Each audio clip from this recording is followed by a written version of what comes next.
Amid bitter relations between Korea and Japan over trade and diplomatic issues, there's a special opera that gives some hints on mending ties between the two countries. Our KIM Bo-kyoung tells us more. 1945. That was a huge year in Korea's history, the year of its liberation from Japan. It is also the name of an opera taking place at Seoul Arts Center on Friday and Saturday. The opera 1945 has been adapted from a play of the same name as part of efforts to mark the 100th anniversary of Korea's March 1st independence movement and the establishment of Korea's provisional government. But rather than just looking at the big themes of liberation and independence, the opera's writer focused on the stories of people living through that moment in history.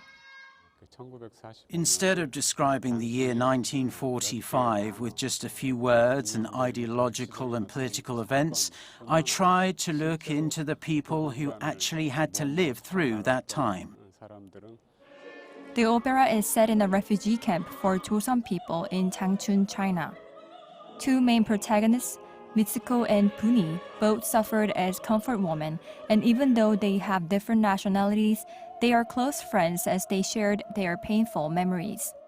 Being pregnant, Mitsuko wishes to start a new life in Joseon, and Buni lies about Mitsuko, telling people in the camp that Mitsuko is her mute sister.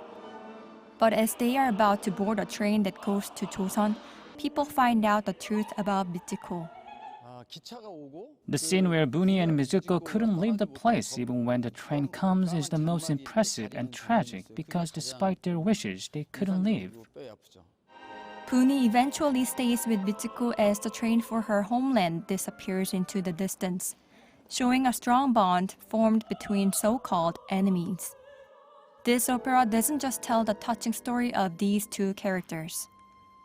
It gives us a chance to think about how we can resolve the current relationship between Korea and Japan.